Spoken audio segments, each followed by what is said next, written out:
2021 Softail StreetBob. Not too much custom on this one. Pretty much S&S slip-ons, and it has the little mounts if you wanted to get a sissy bar and add it to it. It only has 235 miles on it, which is ridiculously low.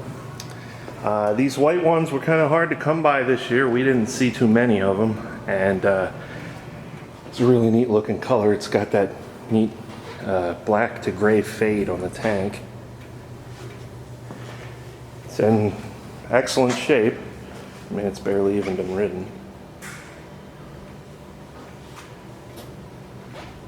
And if you were looking for a white one, now's your chance to buy one.